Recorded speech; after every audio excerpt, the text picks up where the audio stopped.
Then our second product is iCoffee. വളരെ വളരെ research oriented ആയിട്ടുള്ള ഇന്നോവേറ്റീവ് ആയിട്ടുള്ള ഒരു പ്രോഡക്റ്റ് ആണ് iCoffee. എന്താണ് ഇതിന്റെ ഏറ്റവും വലിയൊരു ഒരു പ്രത്യേകത എന്ന് ചോദിച്ചു കഴിഞ്ഞാൽ, ഒരു റിച്ച് കോഫിയുടെ ഓതന്റിക് ആയിട്ടുള്ള ടേസ്റ്റ് ഒട്ടും കോംപ്രമൈസ് ചെയ്യാതെ ഒരു വളരെ ടേസ്റ്റി ആയിട്ടുള്ള ഒരു ഹെർബൽ കോഫി, ഇന്റർനാഷണൽ ക്വാളിറ്റി ഉള്ള ഒരു ഹെർബൽ കോഫി കഴിച്ചുകൊണ്ട് ഡയബറ്റീസിനെ കൺട്രോൾ ചെയ്യാൻ പറ്റുക, അല്ലെങ്കിൽ പ്രമേഹത്തെ ബാലൻസ് ചെയ്ത് കൊണ്ടുപോകാൻ പറ്റുക എന്ന് പറഞ്ഞു കഴിഞ്ഞാൽ ഇതിനേക്കാളും വലിയൊരു മഹത്വം വേറെ ഇല്ല. കാരണം പ്രമേഹം എന്ന് പറയുന്ന അവസ്ഥ അത് വളരെ ഭീകരമായ ഒരു അവസ്ഥയാണ്. ഇന്ന് എന്താ പറയാ, ശരിക്കും പറഞ്ഞാൽ ലോകത്തിന്റെ ഡയബറ്റീസിന്റെ ക്യാപിറ്റൽ എന്നറിയപ്പെടുന്ന പോലും നമ്മുടെ രാജ്യമാണ്. നമ്മുടെ രാജ്യത്ത് ഏറ്റവും കൂടുതൽ പ്രമേഹ രോഗികളുള്ളത് സൗത്ത് ഇന്ത്യയിലാണെങ്കിൽ നമുക്ക് അഭിമാനിക്കാം കേരളത്തിലാണ് ഏറ്റവും കൂടുതൽ പ്രമേഹ രോഗികൾ ഉള്ളത്. അത് കണക്ക് പ്രകാരം ഉള്ളതിനേക്കാളും കൂടുതൽ എല്ലാം കൂടെ കണക്കിലുള്ളതും കണക്കില്ലാത്തതും ഒക്കെ ചേർത്ത് കഴിഞ്ഞാൽ ഒരു വലിയൊരു നമ്പർ ഓഫ് പീപ്പിൾ തന്നെ ഡയബറ്റിക് ആയിട്ടുള്ള ആളുകളുണ്ട്. റൈറ്റ്. സോ എന്താണ് പ്രമേഹം എന്ന് ചോദിച്ചു കഴിഞ്ഞാൽ അത് പ്രത്യേകിച്ച് പറയേണ്ട കാര്യമല്ലോ അല്ലേ. ബ്ലഡിൽ ഗ്ലൂക്കോസ് ലെവൽ കൂടുന്ന അവസ്ഥയാണെന്ന് എല്ലാവർക്കും അറിയുന്ന കാര്യമാണ്. എന്തുകൊണ്ടാണ് അങ്ങനെ ഉണ്ടാവുന്നത്? ഒന്ന്, ഇൻസുലിൻ നമ്മുടെ ശരീരത്തിൽ, പാൻക്രിയാസ് എന്ന് പറയുന്ന ഗ്രന്ഥി, ഇൻസുലിന്റെ ഉൽപാദനം തീരെ നടക്കാതിരിക്കുക അല്ലെങ്കിൽ വളരെ കുറഞ്ഞു പോവുക, അതല്ലെങ്കിൽ ഉത്പാദിപ്പിക്കപ്പെട്ട ഇൻസുലിൻ ശരീരത്തിന് കൃത്യമായിട്ട് ഉപയോഗിക്കാൻ പറ്റാത്ത അവസ്ഥ വരിക. ഈ രണ്ട് അവസ്ഥകൾ വരുന്ന സമയത്ത് ബ്ലഡിൽ ഗ്ലൂക്കോസ് ലെവൽ കൂടും. ഇതാണ് ഡയബറ്റീസ് മെലിറ്റസ് എന്ന് പറയുന്നത്. അതൊരു അസുഖമല്ല, ഒരു കൂട്ടം അസുഖങ്ങളാണ്. ഈ ഒരു അബ്നോർമാലിറ്റി നമ്മൾ കഴിക്കുന്ന ഭക്ഷണവുമായിട്ട് വളരെ കണക്റ്റഡ് ആണ്.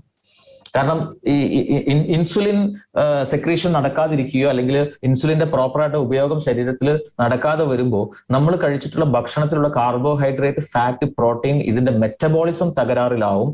ഇതാണ് ഹൈപ്പർഗ്ലൈസീമിയ അല്ലെങ്കിൽ ഡയബറ്റീസ് എന്ന് പറയുന്ന ഒരു കണ്ടീഷനിലേക്ക് നയിക്കുന്നത്. സോ നമ്മൾ കഴിക്കുന്ന ഭക്ഷണവുമായിട്ട് വളരെയധികം റിലേറ്റഡ് ആണിത്. പക്ഷേ ഡയബറ്റീസ് എന്ന് പറയുന്ന അവസ്ഥ ഒരുപാട് ആളുകൾക്കുണ്ട്. എല്ലാവരും, മെജോറിറ്റി ആളുകളും മെഡിസിൻ ഉപയോഗിച്ചുകൊണ്ടിരിക്കുന്ന ആളുകളാണ്, ടാബ്ലറ്റ് ഫോമിൽ അല്ലെങ്കിൽ ഇൻസുലിന്റെ രൂപങ്ങളിൽ.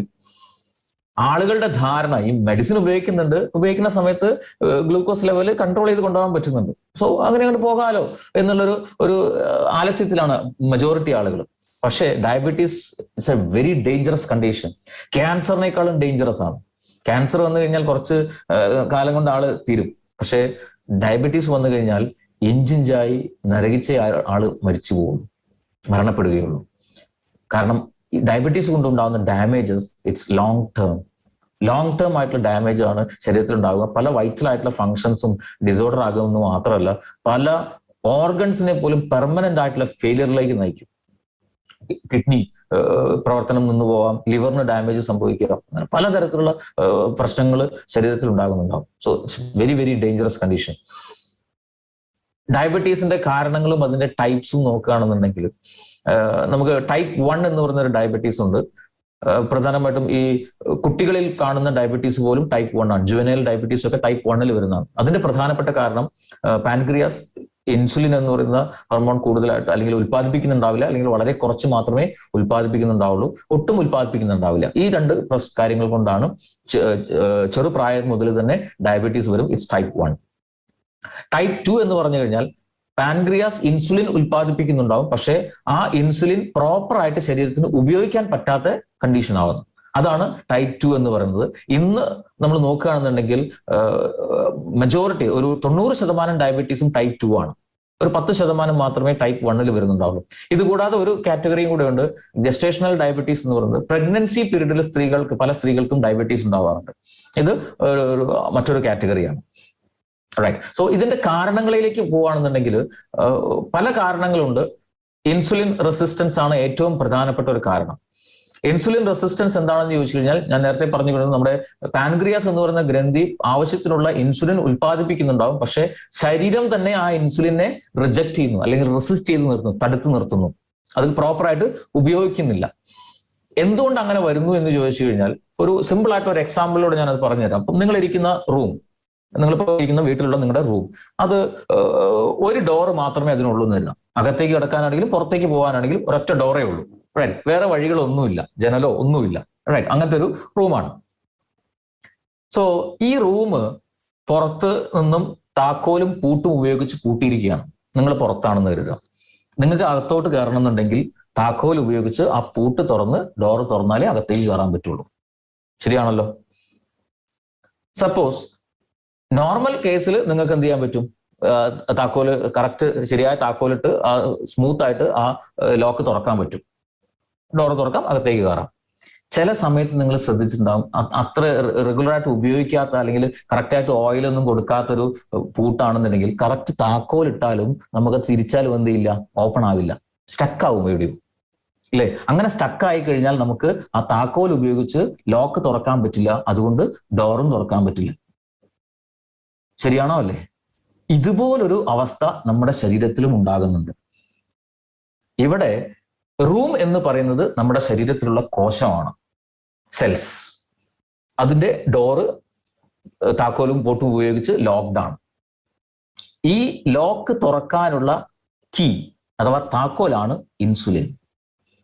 ഇൻസുലിൻ ഉപയോഗിച്ച് അല്ലെങ്കിൽ ഇൻസുലിൻ വന്ന് ആ ലോക്ക് തുറന്നാൽ മാത്രമേ ആ ഡോറ് തുറക്കാൻ പറ്റുള്ളൂ, കോശമാകുന്ന റൂമിന്റെ ഡോറ് തുറക്കാൻ പറ്റുള്ളൂ. നമ്മൾ കഴിക്കുന്ന ഭക്ഷണത്തിലുള്ള കാർബോഹൈഡ്രേറ്റ്, അതുപോലെ അഥവാ ഗ്ലൂക്കോസ് ആയിട്ട് കൺവേർട്ട് ചെയ്തിട്ടുള്ള നമ്മുടെ ഭക്ഷണത്തിലുള്ള കാർബോഹൈഡ്രേറ്റ്, ഗ്ലൂക്കോസ് ബ്ലഡിലൂടെ ഈ റൂമിനകത്തേക്ക് കയറണം, കോശത്തിനകത്തേക്ക് കയറണം. നമ്മൾ ശ്വസിക്കുന്ന വായു അതുപോലെ കോശത്തിനകത്തേക്ക് ചെല്ലണം, മറ്റു ചില പോഷകങ്ങൾ അതിനകത്തേക്ക് ചെല്ലണം. ഈ കോശത്തിനകത്തുള്ള മൈറ്റോകോൺട്രിയ എന്ന് പറയുന്ന ഒരു അടുപ്പ് പോലെ, ഫർണസ് പോലെ ഒരു ഭാഗമുണ്ട്. അവിടെ ചെന്നിട്ട് ഗ്ലൂക്കോസ് ഓക്സിജന്റെ സഹായത്തോട് കൂടെ കത്തും, എനർജി ഉണ്ടാവും, വെള്ളം ഉണ്ടാവും, കാർബൺ ഡയോക്സൈഡ് ഉണ്ടാവും. കാർബൺ ഡയോക്സൈഡ് നമ്മൾ പുറത്തേക്ക് കളയും, വെള്ളവും എനർജിയും നമ്മുടെ ശരീരത്തിൽ ഉപയോഗിക്കും. ഇതാണ് നോർമൽ പ്രോസസ്. സോ ഈ ഇൻസുലിനെ സ്വീകരിക്കുന്ന ഒരു ഭാഗമുണ്ട് ഈ ഒരു കോശങ്ങളിൽ, അതായത് നമ്മുടെ താക്കോലിടുന്ന ഭാഗം എന്നർത്ഥം. ഈ ഭാഗം പ്രോപ്പറായിട്ട് വർക്ക് ചെയ്യുന്നില്ലെങ്കിൽ, ഇൻസുലിൻ വന്നിരിക്കുന്നത് ഇൻസുലിൻ ആണെന്ന് കോശത്തിന് മനസ്സിലാവില്ല. അതുകൊണ്ട് തന്നെ ആ കോശം, ആ ഭാഗം കോശം എന്ത് ചെയ്യും? ഇൻസുലിനെ റിജക്ട് ചെയ്യും, റെസിസ്റ്റ് ചെയ്ത് നിർത്തും, തടുത്തു നിർത്തും, അകത്തേക്ക് കയറാൻ അല്ലെങ്കിൽ അത് തുറക്കാൻ സമ്മതിക്കില്ല. അങ്ങനെ വരുമ്പോൾ ബ്ലഡിൽ ഇൻസുലിൻ ഉണ്ടായിട്ടും ബ്ലഡിൽ അത്രയും ഗ്ലൂക്കോസ് എന്ത് ചെയ്യും? ബ്ലഡിൽ കൂടി നിൽക്കും. ഈ ഗ്ലൂക്കോസിന് ഈ കോശങ്ങൾക്കകത്തേക്ക് പോകാൻ കഴിയില്ല. ബ്ലഡിൽ ഗ്ലൂക്കോസ് കൂടി നിൽക്കുന്ന അവസ്ഥയാണെന്ത്? ഡയബറ്റീസ്. സോ ഇൻസുലിൻ റെസിസ്റ്റൻസ് ആണ് ഇന്നുള്ള ടൈപ്പ് 2 ഡയബറ്റീസിന്റെ ഏറ്റവും പ്രധാനപ്പെട്ട കാരണം. അതുപോലെ മറ്റൊരു കാരണമാണ് abnormal glucose production by the liver. So നമ്മളുടെ ശരീരത്തിൽ ഉണ്ടാകുന്ന എക്സസ് ഗ്ലൂക്കോസിനെ ഒരു പരിധി വരെ ശരീരം ഗ്ലൈക്കോജനായിട്ട് കൺവേർട്ട് ചെയ്തിട്ട് ലിവറിൽ സൂക്ഷിക്കും. ആവശ്യമുള്ള സമയത്ത് ലിവറിൽ നിന്നും ഇതിനെ വീണ്ടും ഗ്ലൂക്കോസ് ആയിട്ട് കൺവേർട്ട് ചെയ്യും. സോ ഈ ഒരു പ്രോസസ്സ് ലിവറിൽ നടക്കുന്നത് അബ്നോർമൽ ആയിട്ടാണെങ്കിൽ അമിതമായിട്ട് ലിവറിൽ നിന്നും എന്ത് ചെയ്യും? ഗ്ലൂക്കോസ് റിലീസ് ചെയ്യപ്പെടും. ഇത് ബ്ലഡ് ഷുഗർ കൂടാൻ കാരണമാകും. ജനറ്റിക് ആയിട്ടുള്ള കാരണങ്ങൾ കൊണ്ട് വരാം. ഒബേസിറ്റി വളരെ പ്രധാനപ്പെട്ട ഒരു കാരണമാണ്. അതുപോലെ ഫിസിക്കൽ ഇനാക്ടിവിറ്റി, വ്യായാമം ഒന്നും അങ്ങനെ കൃത്യമായിട്ടൊന്നും റെഗുലറായിട്ടൊന്നും ചെയ്യാത്ത ആളുകളെ സംബന്ധിച്ചോളം അവരുടെ ശരീരത്തിൽ ഈ ഡയബറ്റീസ് ഒക്കെ വരാനുള്ള ചാൻസസ് വളരെ കൂടുതലാണ്. ഇൻക്രീസിങ് ഏജ്, പ്രായം കൂടുന്നത് കൊണ്ട് ഉണ്ടാകുന്ന ബുദ്ധിമുട്ടുകൾ ഉണ്ടാകും. ബാഡ് ഡയറ്റ്, അൺഹെൽത്തി ആയിട്ടുള്ള ഫുഡ് ഹാബിറ്റ്സ്, അത് വളരെ വളരെ ഒരു ക്രൂഷ്യൽ ആയിട്ടുള്ള കാര്യമാണ്. അതുപോലെ പ്രീ ഡയബറ്റീസ് ഉള്ള ആളുകൾ, ഡയബറ്റീസിന്റെ ഓൺ ദ വേ, ആ ഒരു വഴിയിലാണ്, ഏകദേശം എത്തിക്കൊണ്ടിരിക്കുന്നു. അങ്ങനെയുള്ള ഇപ്പൊ ഉദാഹരണമായിട്ട് പാരന്റ്സിനൊക്കെ ഡയബറ്റീസ് ഉണ്ടെങ്കിൽ ജനറ്റിക് ആയിട്ടുള്ള മക്കൾക്കും വരാനുള്ള സാധ്യത വളരെ കൂടുതലാണ്. പലപ്പോഴും മക്കളൊക്കെ പ്രീ ഡയബറ്റിക് എന്ന സ്റ്റേജിലായിരിക്കാം. റൈറ്റ്. സോ ഇത്തരം കാരണങ്ങൾ കൊണ്ടാണ് പ്രമേഹങ്ങൾ ഉണ്ടാവുക. ദെൻ പ്രമേഹം ഉണ്ടായിക്കഴിഞ്ഞാൽ സ്വാഭാവികമായിട്ടും അതിന്റെ എന്താ പറയാ, മധുരമുള്ള ഒരു അസുഖമാണ് പ്രമേഹം. പക്ഷെ അതിന്റെ സത്യം വളരെ കൈപ്പേറിയതാണ്. കോടിക്കണക്കിന് രൂപയാണ് ഈ ഒരു പ്രമേഹത്തിന്റെ ചികിത്സയുമായി ബന്ധപ്പെട്ട് നമ്മുടെ രാജ്യത്ത് ഓരോ വർഷവും നടക്കുന്നത്. പ്രമേഹ രോഗികളുടെ എണ്ണത്തിലുള്ള വർധനവ് നോക്കുകയാണെങ്കിലും വളരെ കൂടുതലാണ്. അതൊരു ആരോഗ്യപരമായ കാര്യങ്ങൾ നോക്കുകയാണെങ്കിൽ ഒരു ശുഭകരമായ കാര്യമല്ല. പക്ഷേ നമ്മളെ സംബന്ധിച്ചിടത്തോളം നമുക്ക് അതിനുള്ള ബെസ്റ്റ് സൊല്യൂഷൻ നമ്മുടെ കയ്യിലുള്ളത് കൊണ്ട് വലിയൊരു റെസ്പോൺസിബിലിറ്റി നമുക്ക് ചെയ്യാനുണ്ട്, ഹെൽത്തി ആയിട്ടുള്ള ഒരു നേഷനെ ഉണ്ടാക്കിയെടുക്കുക എന്നുള്ള രീതിയിൽ. റൈറ്റ്. സോ ഡയബറ്റീസ് എന്ന് പറയുന്ന അവസ്ഥ നമ്മുടെ ശരീരത്തിൽ വരുന്ന സമയത്ത് പല സിംറ്റംസ് കാണിക്കും. സാധാരണഗതിയിൽ പ്രമേഹം ഒരാൾ ഡിക്റ്റേറ്റ് ചെയ്യുന്ന ബ്ലഡ് ടെസ്റ്റ് ചെയ്യുന്ന സമയത്ത് ബ്ലഡ് ഷുഗർ ലെവൽ അതിന്റെ ലിമിറ്റിൽ കൂടുന്ന സമയത്താണ് പ്രമേഹം എന്ന് പറയുക, അല്ലെ? പക്ഷെ ഒരിക്കലും ഒരു നേരത്തെ ബ്ലഡ് ഷുഗർ ലെവൽ ടെസ്റ്റ് ചെയ്തിട്ട് നമ്മൾ ഒരിക്കലും ഡയബറ്റിക് ആണെന്ന് ഫിക്സ് ചെയ്യാൻ പാടില്ല. പ്രമേഹമാണോ അല്ലയോ എന്ന് തിരിച്ചറിയാനുള്ള ഒരു ടെസ്റ്റ് ഉണ്ട്, HbA1c. HbA1c എന്ന് പറയുന്ന ടെസ്റ്റ് ഉണ്ട്. ആ ടെസ്റ്റിലുള്ള റിസൾട്ടിനെ ബേസ് ചെയ്ത് മാത്രമേ ഒരാൾ ഡയബറ്റിക് ആണോ അല്ലയോ എന്ന് ഫൈനലൈസ് ചെയ്യാൻ പാടുള്ളൂ. റൈറ്റ്. സോ എല്ലാ ആളുകളും HbA1c ടെസ്റ്റ് ഒന്ന് നടത്തുന്നത് നല്ലതാണ്. അപ്പൊ നിങ്ങൾക്ക് അതിന്റെ റേഷ്യോ അനുസരിച്ച് നിങ്ങൾക്ക് മനസ്സിലാവും നിങ്ങൾ ഡയബറ്റിക് ആണോ, അല്ലെങ്കിൽ പ്രീ ഡയബറ്റിക് ആണോ, അല്ലെങ്കിൽ നോർമൽ ആണോ എന്നുള്ളത്. റൈറ്റ്. സോ ഡയബറ്റീസിലേക്ക് എത്തുന്നതിന് മുമ്പായിട്ട് ശരീരം ചില സിംറ്റംസ് കാണിക്കും. ഈ സ്ക്രീനിൽ നിങ്ങൾ ലെഫ്റ്റ് സൈഡിൽ കാണുന്ന 10 തരത്തിലുള്ള സിംറ്റംസ് ആണ് പ്രധാനമായിട്ട് ഉണ്ടാവുക. എപ്പോഴും ക്ഷീണം അനുഭവപ്പെടാം, അല്ലെങ്കിൽ ഫ്രീക്വന്റ് ആയിട്ടുള്ള യൂറിനേഷൻ, സഡൻ ആയിട്ടുള്ള വെയിറ്റ് ലോസ് വരിക, ശരീരത്തിൽ എവിടെയെങ്കിലും മുറിവുണ്ടായി കഴിഞ്ഞാൽ അത് ഉണങ്ങില്ല, അങ്ങനെ പഴുത്തു നിൽക്കും, അമിതമായിട്ടുള്ള വിശപ്പ് അനുഭവപ്പെടുക, സെക്ഷൽ ആയിട്ടുള്ള കാര്യങ്ങളോട് താല്പര്യം കുറയുക, കണ്ണിന്റെ കാഴ്ച വല്ലാണ്ട് മങ്ങി വരിക, സ്ത്രീകൾക്ക് വജൈനൽ ഏരിയയിൽ ഫ്രീക്വന്റ് ആയിട്ടുള്ള ഇൻഫെക്ഷൻസ് ഉണ്ടാവും, കൈകാലിന്റെ വെള്ളയിൽ ഒരു ടിങ്ക്ലിംഗ് പോലെ അസ്വസ്ഥപ്പെടുത്തുന്ന ഒരു എഫക്റ്റ് ഉണ്ടാവും, നന്നായിട്ട് വെള്ളം കുടിച്ചാലും വളരെയധികം ദാഹം വീണ്ടും വീണ്ടും അനുഭവപ്പെടുക. ഇങ്ങനെയുള്ള സിംറ്റംസ് ഏതെങ്കിലും ഫ്രീക്വന്റ് ആയിട്ട് റെഗുലർ ആയിട്ട് നിങ്ങൾക്ക് അനുഭവപ്പെടുന്നുണ്ടെങ്കിൽ there is possibility for diabetes. ഡയബറ്റീസിനുള്ള സാധ്യത വളരെ കൂടുതലാണ്. സോ HbA1c എന്ന് പറയുന്ന ടെസ്റ്റ് ചെയ്ത് കഴിഞ്ഞാൽ അത് എന്താണ് അതിന്റെ കണ്ടീഷൻ, ശരീരത്തിന്റെ കണ്ടീഷൻ എന്നുള്ളത് അറിയാൻ സാധിക്കുന്നുണ്ടാവും. എന്തുകൊണ്ട് നമ്മളിത് അഡ്വാൻസ് ആയിട്ട് അറിയണം എന്ന് പറയാൻ കാരണം, ഡയബറ്റീസ് നമുക്ക് പ്രിവെന്റ് ചെയ്യാം. പ്രീ ഡയബറ്റിക് സ്റ്റേജിലാണെങ്കിൽ പോലും നമുക്ക് ആ ഒരു കോംപ്ലിക്കേഷനിലേക്ക് വരാതെ നമുക്ക് പ്രിവെന്റ് ചെയ്യാൻ പറ്റും. കാരണം ഡയബറ്റീസ് കൊണ്ടുണ്ടാകുന്ന ആഫ്റ്റർ എഫക്ട്സ് ഹൈലി ഡേഞ്ചറസ് ആണ്. ഹെഡ് ടു ടോ, തല മുതൽ പാദം വരെ സഞ്ചരിച്ചു കൊണ്ടിരിക്കുന്നത്, ഈ ബ്ലഡ് സഞ്ചരിക്കുമ്പം ഷുഗർ കൂടുതലുള്ള ബ്ലഡാണ്. അതുകൊണ്ട് തന്നെ എല്ലാ അവയവങ്ങളെയും ഇത് ബാധിക്കും. എല്ലാ അവയവങ്ങളെയും ഈ ഒരു പ്രമേഹം എന്ന് പറയുന്ന അവസ്ഥ ബാധിക്കും. പ്രമേഹം ഒരാൾക്ക് വന്നു കഴിഞ്ഞാൽ അദ്ദേഹം മരണപ്പെടുന്നത് പ്രമേഹം കൊണ്ടല്ല, മറിച്ച് ഈ ആഫ്റ്റർ എഫക്ട്സ് കൊണ്ടാണ്. So it's highly complicated, more dangerous than cancer. ക്യാൻസറിനേക്കാളും വളരെ ഡേഞ്ചറസ് ആയിട്ടുള്ള ഒരവസ്ഥയാണ്. എന്തുകൊണ്ടെന്ന് ചോദിച്ചു കഴിഞ്ഞാൽ, ഗുളിക അല്ലെങ്കിൽ ഇൻസുലിൻ ഉപയോഗിച്ച് കഴിഞ്ഞാൽ ഷുഗർ ലെവലിനെ കൺട്രോൾ ചെയ്ത് കൊണ്ടുപോകാൻ പറ്റും, പക്ഷേ ഈ ആഫ്റ്റർ എഫക്ട്സിനെ പ്രിവെന്റ് ചെയ്യാൻ പറ്റില്ല. ആഫ്റ്റർ എഫക്ട്സ് വന്നു കഴിഞ്ഞാൽ അതിന്റെ കോംപ്ലിക്കേഷൻസ് എല്ലാം ആര് തന്നെ അനുഭവിക്കണം? ആ പ്രമേഹ രോഗി അനുഭവിക്കണം. മെഡിക്കൽ എക്സ്പെൻസ് ഭീമമായിട്ട് കൂടും. അങ്ങനെ വരുമ്പോൾ ആ വ്യക്തി ആ കുടുംബത്തിന് തന്നെ ഒരു ബാധ്യതയായിട്ട് മാറും. നരകിച്ചായിരിക്കും ആ വ്യക്തി മരിക്കുന്നുണ്ടാവുക. അത് പണക്കാരനായിക്കോട്ടെ, പാവപ്പെട്ടവനായിക്കോട്ടെ, മെഡിസിൻ കഴിക്കുന്ന ആളായിക്കോട്ടെ, മെഡിസിൻ കഴിക്കാത്ത ആളായിക്കോട്ടെ. സോ അത്തരം ആളുകളെ സംബന്ധിച്ചിടത്തോളം മെഡിസിന് ഫ്രീ ആയിട്ടുള്ള ഒരു ക്വാളിറ്റി ലൈഫിലേക്ക്, ഒരു ഇത്തരം കോംപ്ലിക്കേഷൻസ് ഒന്നും വരാത്തൊരു ക്വാളിറ്റി ലൈഫിലേക്ക് മാറാൻ പറ്റുക എന്ന് പറഞ്ഞു കഴിഞ്ഞാൽ ദൈവത്തിന്റെ അനുഗ്രഹമാണ് മൈ ഡിഫറൻസ്. അവിടെയാണ് നമ്മുടെ ഐകോഫി എന്ന് പറയുന്ന പ്രൊഡക്റ്റിന്റെ റെലവൻസ് വരുന്നത്. ഇതിലെ ഏറ്റവും പ്രധാനപ്പെട്ട ഇൻഗ്രീഡിയന്റ് ഏകനായകം. ആയുർവേദത്തിന്റെ അടിസ്ഥാന ഗ്രന്ഥമാണ് ചരക സംഹിത. നൂറ്റാണ്ടുകൾക്ക് മുമ്പ് രചിക്കപ്പെട്ടതാണ്. ചരക മഹർഷി അതിൽ പ്രത്യേകമായിട്ട് പരാമർശിക്കുന്ന കാര്യമാണ്. ഇന്ന് പ്രമേഹത്തെ നാച്ചുറൽ ആയിട്ട് ബാലൻസ് ചെയ്യാൻ പറ്റുന്ന ഏറ്റവും ബെസ്റ്റ് സൊല്യൂഷൻ എന്ന് പറയുന്നത് ഏകനായകമാണ്. ഈ ഏകനായകത്തിൽ നിന്നും ആ സാൽസിറ്റാൾ എന്ന് പറയുന്ന ഇന്റർനാഷണൽ പേറ്റന്റ് ആയിട്ടുള്ള മോളിക്യൂൾ കമ്പനി വേർതിരിച്ചെടുത്ത് അതിന്റെ കൈപ്പരസം ഒഴിവാക്കിയിട്ട് ന്യൂട്രൽ ടേസ്റ്റിൽ അത് നമ്മുടെ ഈ ഒരു പ്രൊഡക്ട്സിലെ പ്രധാന ഇൻഗ്രീഡിയന്റ് ആയിട്ട് ആഡ് ചെയ്തു. കൂർഗ് റീജിയനിൽ നിന്നുള്ള കോഫിയാണ് ഇതിനകത്ത് ഉപയോഗിക്കുന്നത്. ബെസ്റ്റ് ക്വാളിറ്റി കോഫി ആണ് ഇതിനകത്ത് ഉപയോഗിക്കുന്നത്. ഒപ്പം ഇതിലെ മറ്റൊരു പ്രധാനപ്പെട്ട ഇൻഗ്രീഡിയന്റ് ആണ് കൗഹേജ് അഥവാ മിക്കുന പ്രുലിയൻസ്, നായ്ക്കുരണം എന്ന് പറയുന്ന ആ ഒരു ഔഷധ സസ്യത്തിൽ നിന്നുള്ള മോളിക്യൂൾസും ഇതിനകത്ത് ആഡഡ് ആണ്. കോഫിയാണ്, പക്ഷേ ലൈഫ് ലോങ് റെഗുലർ കോഫി ആയിട്ട് ഏതൊരാൾക്കും ഇതിനകത്ത് ഈ കോഫി ഉപയോഗിക്കാം. കാരണം ഇതിനകത്ത് കഫീൻ ഇല്ല. ആ കഫീനെ ഒഴിവാക്കുന്നുണ്ട്. അതേസമയം വളരെ പവർഫുൾ ആയിട്ടുള്ള പോളിഫിനോൾസ് എന്ന് പറയുന്ന ആന്റി ഓക്സിഡൻസ് അത് ഒട്ടും നഷ്ടപ്പെടാതെയാണ് ആ കോഫി പ്രിപ്പയർ ചെയ്യുന്നത്. അതിന് വേണ്ടിയിട്ടുള്ള ഒരു പ്രോസസ്സിംഗ് മെത്തേഡാണ് 40 ഡിഗ്രിയിലെ സ്ലോ റോസ്റ്റിംഗ്. അത് ചെയ്യുന്ന സമയത്ത് കഫീൻ കംപ്ലീറ്റ് ആയിട്ട് റിമൂവ് ചെയ്യാൻ പറ്റും, എന്നാൽ ആന്റി ഓക്സിഡൻസ് ഒന്നും നഷ്ടപ്പെടാതെ പ്രിസർവ് ചെയ്യാനും പറ്റുന്നുണ്ടാവും. അത്രയും ശ്രദ്ധിച്ചാണ് ഈ ഒരു പ്രോഡക്റ്റ് കമ്പനി ഡെവലപ്പ് ചെയ്യുന്നത് പോലും. റൈറ്റ്. സോ കഫീൻ ഇല്ലാത്തത് കൊണ്ട് തന്നെ ഏതൊരാൾക്കും ലൈഫ് ലോങ് റെഗുലർ കോഫി ആയിട്ട് ഇത് ഉപയോഗിക്കാം. ഇപ്പം പല ഹോമിയോ മെഡിസിൻ കഴിക്കുന്ന പല ആളുകളും പറയാറുണ്ട്, അവരോട് ഡോക്ടേഴ്സ് പറയാറുണ്ട് കോഫി ഉപയോഗിക്കരുത്. അതിന്റെ പ്രധാനപ്പെട്ട കാരണം മെജോറിറ്റി ഹോമിയോ മെഡിസിൻസിലും കഫീൻ ഒരു പ്രധാന കണ്ടന്റ് ആണ്. സോ ഹോമിയോ മെഡിസിൻ കഴിക്കുന്ന ആളുകൾ നോർമൽ കോഫി കഴിച്ചു കഴിഞ്ഞാൽ ബോഡിയിൽ കഫീൻ കണ്ടന്റ് കൂടും, അത് ടോക്സിക് ആയിട്ട് മാറും, കോംപ്ലിക്കേഷൻസ് ഉണ്ടാവും. എന്നാൽ ഹോമിയോ മെഡിസിൻ കഴിക്കുന്ന ആളുകൾക്ക് പോലും നമ്മുടെ ഐകോഫി ഉപയോഗിക്കാം, കാരണം ഇതിനകത്ത് കഫീൻ ഇല്ല. റൈറ്റ്. സോ അത്രയും വളരെ റിസർച്ച് ഓറിയന്റഡ് ആയിട്ടുള്ള ഒരു പ്രോഡക്റ്റ് ആണ്.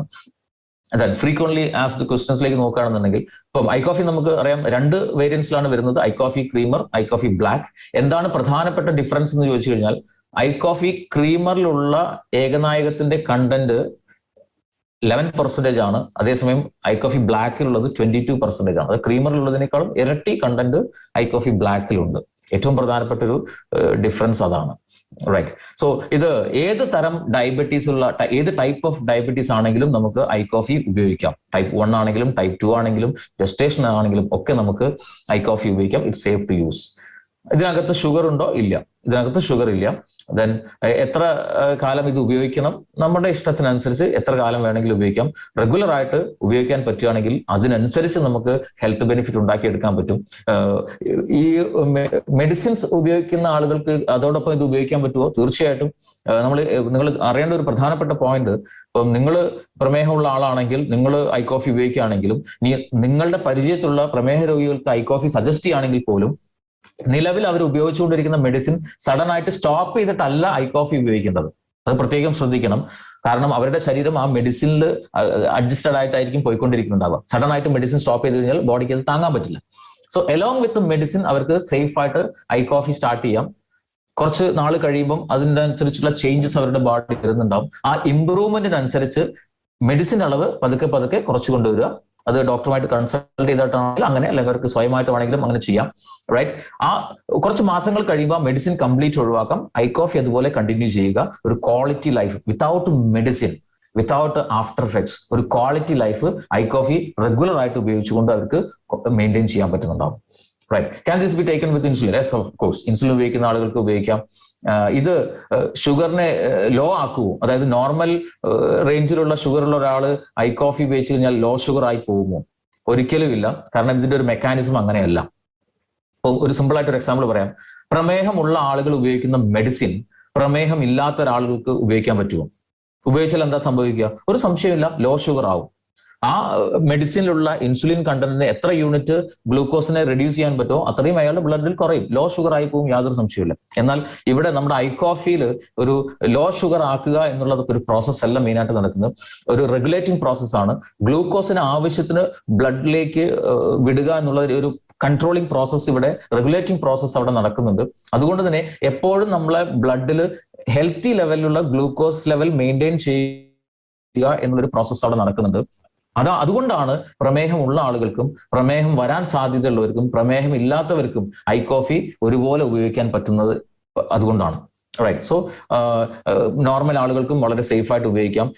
ആകെ ഇവിടെ ശ്രദ്ധിക്കേണ്ട, ഐ കോഫി ഉപയോഗിക്കുന്ന സമയത്ത് ശ്രദ്ധിക്കേണ്ട ഏറ്റവും പ്രധാനപ്പെട്ട കാര്യം how to prepare this I coffee.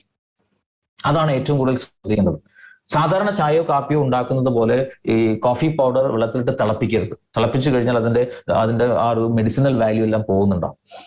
വെള്ളം തിളപ്പിക്കുക, കപ്പിലേക്ക് ഒരു സാഷേ കോഫി പൗഡർ എടുക്കുക, ആ വെള്ളം അതിലേക്ക് ഒഴിക്കുക, മിക്സ് ചെയ്യുക, കുടിക്കുക. റൈറ്റ്. ഈ രീതിയിലാണ് കോഫി ഉണ്ടാക്കേണ്ടത്. സോ ഡയബറ്റീസ് അതിന് മെഡിസിൻ കഴിച്ചുകൊണ്ടിരിക്കുന്ന ആളുകളെ സംബന്ധിച്ചിടത്തോളം രാവിലെയും വൈകുന്നേരവും ഓരോ സാഷേ എന്ന രീതിയിൽ കോഫി പ്രിപ്പയർ ചെയ്ത് ഉപയോഗിക്കുക. റൈറ്റ്. സോ വളരെ ടേസ്റ്റി ആയിട്ടുള്ള ഒരു കോഫിയാണ്. സോ ഈ ഒരു കോഫി ഉപയോഗിച്ചുകൊണ്ട് ഒരു ക്വാളിറ്റി ലൈഫിലേക്ക്, മെഡിസിൻ ഫ്രീ ആയിട്ടുള്ള ഒരു ക്വാളിറ്റി ലൈഫിലേക്ക് ആളുകൾക്ക് എത്താൻ പറ്റും. സോ മൈ ഡിയർ ഫ്രണ്ട്സ്, പ്രമേഹം കൊണ്ട് അതിന്റെ ആഫ്റ്റർ എഫക്ട്സോ അതിന്റെ ഭീകരത എന്താണോ എന്നൊന്നും അറിയാതെ വളരെ ലാഘവത്തോടു കൂടി ജീവിക്കുന്ന ഒരുപാട് ആളുകളുണ്ട്. അവരുടെ ലൈഫിൽ കോംപ്ലിക്കേഷൻസ് ഒന്നും വരാതെ ഒരു ക്വാളിറ്റി ലൈഫ് ഉണ്ടാക്കി കൊടുക്കാൻ നമ്മൾ ഓരോരുത്തരും വിചാരിച്ചാൽ സാധിക്കും മൈ ഡിയർ ഫ്രണ്ട്സ്. അതുകൊണ്ട് ഇതൊരു വലിയൊരു സർവീസ് ആയിട്ട്, ഒരു ഡെഡിക്കേറ്റഡ് ആയിട്ടുള്ള ഒരു സർവീസ് ആയിട്ട് നിങ്ങൾ ഈ ഒരു പ്രൊഡക്റ്റ് പ്രൊമോട്ട് ചെയ്യുക. ഒപ്പം നിങ്ങൾ നല്ല രീതിയിൽ അത് ഉപയോഗിക്കുകയും ചെയ്യുക. And the third product is